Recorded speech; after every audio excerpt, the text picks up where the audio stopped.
Okay, well, thank you very much, Stuart, and everyone. I appreciate the chance to speak with you tonight and to look at this topic. I think these SEC classes on breaking barriers have been terrific. And, for most of them, we would be able to say, should there be a barrier by gender, politics, race, ethnic group, any of those things? And we obviously know the answer is no. And yet, it's just great to look at the scriptures and to look at the way that Jesus set about in his own way in his ministry about destroying these barriers. And tonight's is on Jesus smashing the socioeconomic barrier. Now, socioeconomics is one of those words that's kind of a government word or maybe an academic word someone made up to study sometime. But it means having to do with social or economic factors. And for us, economics on a personal level typically means how much money somebody has. And in Western society, typically societal status and money can tend to go together. Not always, but they often do. It's either that or it's celebrity, how well known somebody is. But tonight we're going to dig into these a little bit and look at how Jesus met that challenge and how we can as well. So our English definition of rich means having wealth or great possessions, abundantly supplied resources, funds, means, just being wealthy. The ancient Semitic definition, though, was a little different. Rich means you have 100 sheep. If you had only 99 sheep, you were poor. But if you had 100 sheep, well, welcome to the elite upper class. There was no phrase or even concept of the middle class. The Hebrew word for poor just means not rich. So that, kind of just breaks it down into one or the other. In ancient times, you didn't have an abundance of things like we have in modern times. You either had a crop or a flock providing enough food for you and your family, and you were rich, or your crop failed and you were poor. There was no middle class. The ones with the palaces and servants and kind of these sort of luxuries we read about were very, very few and far between, and typically were just royalty. We look at things, though, and we tend to compare lifestyles to our own. If someone has more than we do, we consider them to be rich. If they have less than us, well, we might consider them to be poor. But by this standard, then everybody from the first century was essentially very, very poor. They had no electricity or air conditioning or mechanized labor-saving devices or 3,000 square foot homes or indoor plumbing or central heat or any of these kinds of things. But most of them, did have an ability to produce an income, so they weren't on the edge wondering where their next meal would come from. So from that perspective, many of them were not poor, they were rich. One understanding note is that the Old Testament that had numerous provisions in it were especially designed to care for the truly poor. So let's start off tonight and just think for a second to yourself. When you do tend to compare yourself and how you're doing in the socioeconomic arena with someone else, who do you typically think of? Do you typically compare yourself with the people you work with your neighbors, maybe with the people in your family? And that's kind of a measuring stick that I've always looked at. Is I have a brother and I have brothers-in-law and my sister and her family, and kind of how are we doing compared to them? When we're making, specific choices to live a more modest lifestyle, but I still, kind of want to look and see how does it go? How does socioeconomic status create barriers between people and God? Well, that's something that we want to look at tonight. We know that God wishes for there to be unity and healing of all divisions. In Psalm 133:1, we read how good and pleasant it is when God's people live together in unity. And in Colossians 3, a verse we've looked at throughout our class this fall, where Jesus wants there to be neither Jew nor Gentile, neither slave nor free, nor is there male or female, but you are all one in Christ Jesus. So first of all, what are some of these barriers? Well, one is that wealth can be used to create physical barriers. And we find that in the Bible in Luke chapter 16, when we look at the rich man and Lazarus. And it says, there was a rich man who dressed in purple and fine linen and lived in luxury every day. At the gate was laid a beggar named Lazarus, covered with sores, and longing to eat what fell from the rich man's table. Even the dogs came and licked his sores. Here the rich man had gates to keep the poor away. Today we might see gates in certain communities, like shown in this picture, but more often it's a bit more subtle, and it's primarily by the economics of housing that people are kept away. The rich cluster together in communities and neighborhoods that the poor cannot afford. The rich live in suburbs where good transportation is required to get to jobs. The poor congregate in the inner cities where housing is cheaper. The rich typically organize their lives so they don't have to come into contact with the poor. So certainly it can be used to create physical barriers to keep people separate. But also it can tend to separate from God. Wealth tends to displace God in the lives of wealthy people. Proverbs chapter 30, we read the writer saying, "Two things I ask of you, Lord. Do not refuse me before I die. Keep falsehood and lies far from me. Give me neither poverty nor riches, but give me only my daily bread. Otherwise, I might have too much and disown you and say, 'Who is the Lord?' Or I might become poor and steal and dishonor the name of my God." God recognizes that both poverty and wealth can be challenges to our faith. When you read the Lord's Prayer about "Give us this day our daily bread," is that consistent with here where the writer is saying, "Give me only my daily bread"? Have you ever prayed, "God, I have bills coming. God, please just really supply what I need so I can pay these bills"? But do you ever pray, "God, please only give me what I need to get by. Don't give me more because my heart might wander from you"? I think that's a really tough thing to pray and to think about. But boy, it's scary when you think about how wealth can separate someone from God and separate us as well. Perhaps the classic example of wealth standing in the way of following Jesus is the rich young man or the rich young ruler. In Luke 18, we read that when Jesus heard this, after he had said, "Yeah, I've done all these things, Jesus, I want to follow you." It says, when Jesus heard this, he said to him, "You still lack one thing. Sell everything you have and give to the poor, and you will have treasure in heaven. Then come follow me." When he heard this, he became very sad because he was very wealthy. Jesus looked at him and said, "How hard it is for the rich to enter the kingdom of God. Indeed, it's easier for a camel to go through the eye of a needle than for someone who is rich to enter the kingdom of God." For this man, he didn't own his wealth owned him.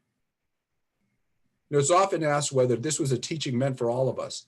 Did Jesus really want all of his followers to sell every one of their possessions and give everything to the poor? That's a question that I think disciples have to wrestle a bit with. But we also have to ask, how does that align with the other verses that tell us we need to care for our families? Or examples that we see of righteous people in the Bible who were rich, like Abraham or Job, or in the New Testament, Lydia and presumably Theophilus. If we read along through Luke, we read that in chapter 18, and then we get to chapter 19, in the very next chapter, we see Jesus interacting with another rich man when he entered Jericho and found Zacchaeus up a tree. In Luke 19, we read, "But Zacchaeus stood up and said to the Lord, 'Look, Lord, here and now I give half of my possessions to the poor, and if I've cheated anybody out of anything, I'll pay back 4 times the amount.'" Notice what Zacchaeus didn't say. He didn't say, "God, Lord, today I give everything I have to the poor. I sell it all and I give it all away." We see that what he did have, though, he held with an open hand, and he gave generously, and Jesus was happy and said, "Today salvation has come to this house." Even a cursory reading of the Gospels shows that Jesus had great compassion for the poor, and he held up their example of great faith. For example, the widow who put the 2 mites, the last that she had to live on, in the box. James shares with us, he says, "Has not God chosen that those who are poor in the eyes of the world to be rich in faith and to inherit the kingdom he promised those who love him?" Does this verse tell us that everyone who is materially poor will automatically make it to heaven? If we read that verse in isolation by itself, we might think that that was the case. But we can look at things like in Proverbs, where we see that being poor also can be just a result of laziness or a result of being a drunkard. It's not just because someone is oppressed, but it's when the poor are oppressed that God takes particular notice and attention. Jesus also had compassion on the poor, but he also had compassion on the wealthy. He gave them what they needed. In some cases, like Zacchaeus we just read about, he gave encouragement in their budding faith. And I think God was pleased with that rich man. But Jesus recognized that wealth also had challenges, not just spiritual, but life challenges as well. Studies show that America's most at-risk group are the preteens and teens from affluent, well-educated families. In spite of their economic and social advantages, children of affluence experience among the highest rates of depression, substance abuse, anxiety disorders, and unhappiness of any group of children. 22% of adolescent girls from financially comfortable families suffer from clinical depression. That's 3 times the national average for adolescent girls. Something that Jesus challenged was the oppression, as I said, that went along with the wealth. Most of the rich were also the powerful in political and economic sense. They were the most invested in the status quo. And it was in that role that we often see the rich coming into conflict with Jesus. If we continue on reading it in James 2, we read him saying, is it not the rich who are exploiting you? Are they not the ones who are dragging you into court? Are they not the ones who are blaspheming the noble name of him to whom you belong? Now, Nicodemus and Joseph of Arimathea were wealthy and were leaders among the Jews. Jesus gave Nicodemus what he needed when he visited that night, and it was a challenging, rebuking talk, but it bore fruit. Nicodemus became a disciple. Among Jesus's apostles was a wide collection, right? There were tax collectors, revolutionaries, fishermen, and business owners. And then in his larger circle of followers, there were well-to-do women, including the wife of a manager of Herod's household, prostitutes, Sanhedrin members, later on a physician, priest, just all manners of society. These are people who would never have associated with one another outside of their common fellowship of Jesus. You know, Roman society and first century Judaism both were very class conscious. At the most basic level, Roman society was divided into the haves and have-nots, the patricians and the plebeians, those who had the money, power, and patronage to offer, and those from the working class who had nothing and who had to align with the patrician for favor, employment, and protection. And by the time of Jesus in the Roman society, things had developed into 5 well-recognized classes: the patricians, the equites, the plebeians, the freemen, and the slaves. And Judaism, you know, very similarly had financial and monetary distinctions as well. But with the Jews, it was also by how you followed the law, you know, what your attitude was that you took towards it. The Pharisees were the most meticulous in their application of the law. They were very scholarly, and some felt at times, you know, they could be pretty heartless in their application of the law. The Sadducees were more relaxed in their law application. Typically, they were wealthy and priestly. They, you know, largely were the members on the Sanhedrin, and they adhered to a law, but they didn't follow it quite as, dig into it quite like the Pharisees did. The Essenes, they really separated from society. They didn't want to be polluted by it. The Zealots were more politically oriented. They opposed Roman law. They knew that that was against the law of God. Then there were just the ordinary people who tried to observe as best they could, you know, feast days and sacrifices and the dietary laws and so forth, the observant Jews. And then there were many living in Israel at the time as well who were Jewish by background and by family, but they didn't really even try to follow the law. They were non-observant. It seems to be such a natural part of our sinful nature to separate and form exclusive groups. We can think of like the traditional caste system in India as one way. You know, I've recently been rewatching some episodes of Downton Abbey. Any of you ever watch it? Do you like it? I really, you know, find it's very fascinating. For those who haven't seen it, it's a TV show set in a grand aristocratic estate in England about 100 years ago. The rich family is so often talking about others. You see them talking about the other aristocrats, who's above who in the pecking order in the county and in the nation. A duke is above a marquis, who's above an earl, and so forth. You can't change your place from where you were born in this grand scheme. And there's even a great scandal when one of the working class, one of the chauffeurs, marries a daughter of the estate. But it's interesting to me that even the servants are incredibly conscious about where they stand, not just in relation to the aristocracy, but to each other. The butler is above the under-butler, who's above the valet, who's above the first footman, who's above the second footman, and so forth. It seems that everyone's okay with having someone higher up in the class and status hierarchy, as long as there's also somebody below them that they can look down upon. You know, England certainly does not have that same level of class consciousness today, but even in my working life, working with a lot of people from the UK, there still is that more natural, innate, you know, people knowing where they stand in the hierarchy. You know, America may have a lot less class consciousness, but there are examples that still exist, but they're largely around money and fame. Just think about your work situation, you know, where you work, the environment there. Is there a pecking order? In most places, there's one that's well-defined and everybody knows it. And largely it goes by the hierarchy in the workplace, which also happens to go along typically with the money and how people get paid in the workplace. You know, from the president and the vice president and the directors, you know, down to the managers and the, you know, the worker bees and, you know, kind of all the way through. Everybody sort of knows where they stand, you know, what's your grade or what's your rank or what's your the band level or, you know, kind of however that would be phrased. You know, we still have that so much today. And we still find people largely interacting with those from a similar place in life, from the similar situation that they are. People with the same types of jobs and incomes, the same backgrounds, same schools attended, same sports, youth programs that their kids go to, all those things. We also can see it in our communities. But we can all go out around in our communities and point out the places where the affluent live, where the upper middle class, where the lower working middle class, the working poor, and then those in public assistance. We can point all those out. Even in America, there still is a self-alignment around socioeconomic position.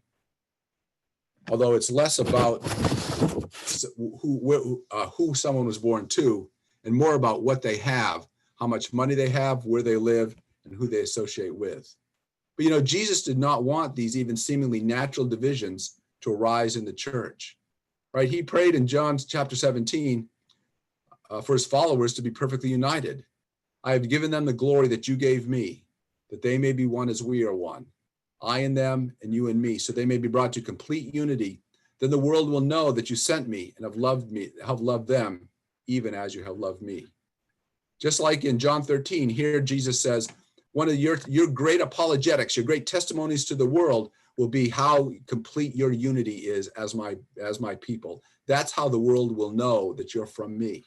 So the call for us in the church is to have no divisions at all. And we've talked about a lot of different ones, this fall. And tonight we're talking about this one to do with class and position and where society would say someone should be. Jesus set the greatest example of creating unity. And he did it by treating all people the same. With Jesus, there was no favoritism. Have you ever been in a situation where you felt there was no favoritism at all? I think of my sweet grandmother, Grammy White, when I think of this. She passed away about 30 years ago now. And I remember talking with my brother and sister. We were her only grandchildren, kind of the only offspring, left from her. And when we were around that funeral time, I remember my sister making a comment, about, I felt so special. I'm sorry I was Grammy White's favorite one. And I said, wait a minute, Sarah. No, I was her favorite one. Don't you know that? I definitely was the one. And then my brother Marshall said the same thing. No, she made me feel that way. And she made each of us feel like we were her favorite. And I think Jesus treated everybody that way. Mary Magdalene, who had lived that kind of life, can't you just see her saying, no, I was Jesus's favorite. Think about what he did, how he interceded for me. The demoniac who lived in the tombs across the lake. No, I was Jesus's favorite. Jesus set me free from the chains and totally changed who I was so much it even scared the people around me. The woman at the well that I reached out to, the blind, the lame, the lepers whom he healed. Also the synagogue official, though, whose daughter was dying, and the centurion whose servant was dying that Jesus met. And even the apostle John, who wrote the Gospel of John, he referred to himself as the one Jesus loved. Jesus loved everyone. Jesus loved all his apostles. He loved everyone equally. But John felt so special. He felt like, I am the special one that Jesus loves. Often it's the small things in the way that we treat someone that communicates whether you think they're special or not. A couple of weeks ago, I got my annual telephone call from Al Baird. Now, some of you know Al, some of you probably don't. Al was an elder here in Boston, for many years and actually served in kind of the lead evangelist role for a while. And Al studied the Bible with me back in the mid-1980s, and he performed the wedding when Marilyn and I got married. And every year he calls us within a day or two, right around our anniversary. And he's been doing it for 30 years, just to check in, say hi, see how we're doing, and even without saying the words, kind of communicating, you matter to me and I love you. And that I talk to other people whose marriages he's performed, and he does that for everybody. And so everyone you feel special because of small things that are done. And I think for us to have the kind of unity that Jesus wants us to have, we need to be like Jesus and treat people like they are the most special one. Jesus saw both poverty and wealth as temporary masks of circumstance and not the true identity of a child of God. I'm reminded of a line from the Rudyard Kipling poem, If. Some of you are probably familiar with it. And one of the stanzas about midway through it reads along and it says, if you can dream and not make dreams your master, if you can think and not make thought your aim, if you can live with triumph and disaster and treat those two impostors just the same. Jesus saw that in this life, being wealthy and being impoverished were imposter roles. That's not who we really are. Whether you're rich, that doesn't make you better. Whether you're poor, that doesn't make you less special, less good. His call was for all to become his disciples, for all to be welcome in the church. He stood out among that generation by the way he freely associated with both the upper class and the lowest of the poor, and he calls us to do the same. Now, Jesus and the apostles realized that it would be a challenge for us to be transformed when we've lived our whole life immersed in this culture where what one has determines what one is worth. Tonight, I'd like to end by looking at a few specific ways that we can live as a church as Jesus calls us to. The first one is to have no favoritism. A very powerful verse here in James chapter 2. Suppose a man comes into your meeting wearing a gold ring and fine clothes, and a poor man in filthy old clothes also comes in. If you show special attention to the man wearing fine clothes and say, here's a good seat for you, but you say to the poor man, yeah, you stand over there or sit on the floor by my feet, have you not discriminated among yourselves and become judges with evil thoughts? Wow. This passage seems to be addressed specifically to how the church was treating people who visited the meetings, showing preference to the wealthy over the poor. Something I've always loved about our church is that we have a better cross-section of society than I have seen anywhere else, whether in a church or just in society, in any kind of organization in general. But specifically around churches, go into any city on a Sunday morning, and you'll see some of the most segregated behavior, not just in terms of a single race or single ethnic group church meetings, but in terms of economic class as well.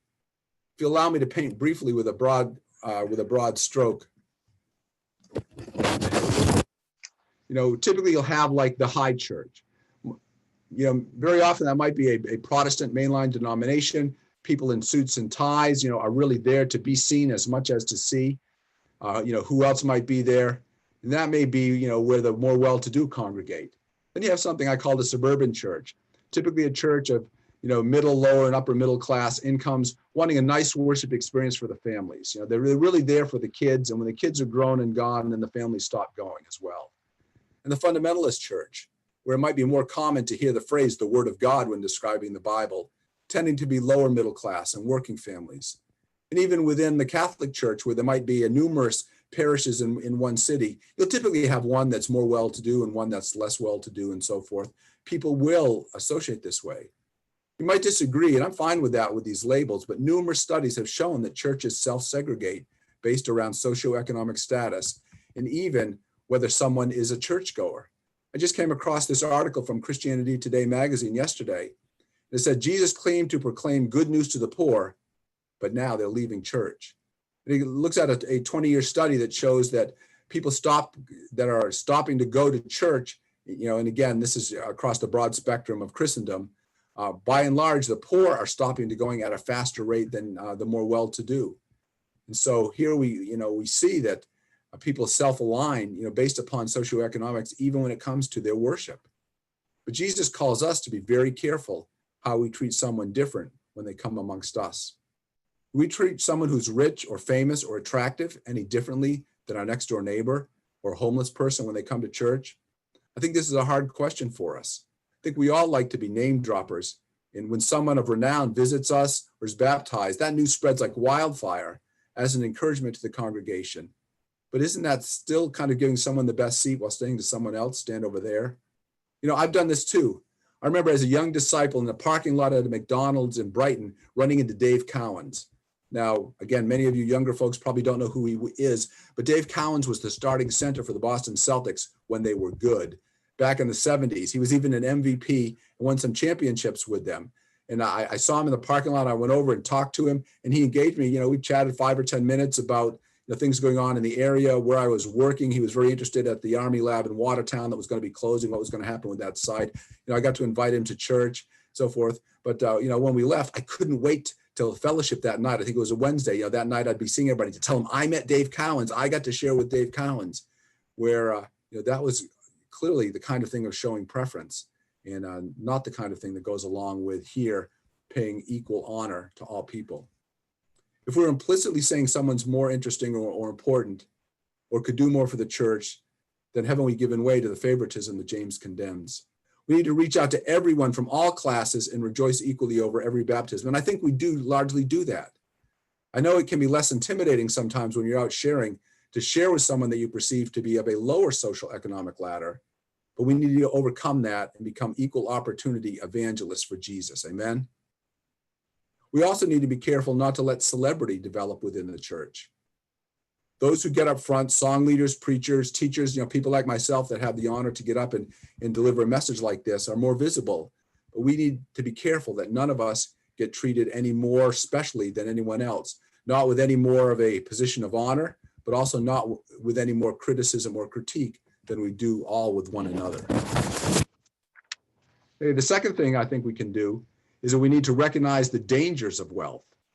In 1 Timothy 6, we read, "But godliness with contentment is great gain, for we brought nothing into the world and we can take nothing out of it. But if we have food and clothing, we'll be content with that. Those who want to get rich fall into temptation and a trap and into many foolish and harmful desires that plunge people into ruin and destruction. For the love of money is a root of all kinds of evil. Some people eager for money have wandered from the faith and pierced themselves with many griefs."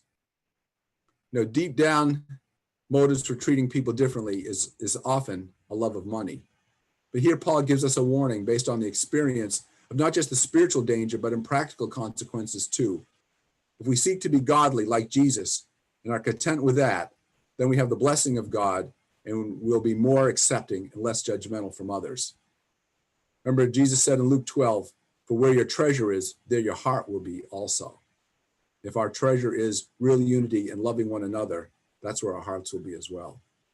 And finally, the third point I just wanted to make is that the call is, for us as well to be generous.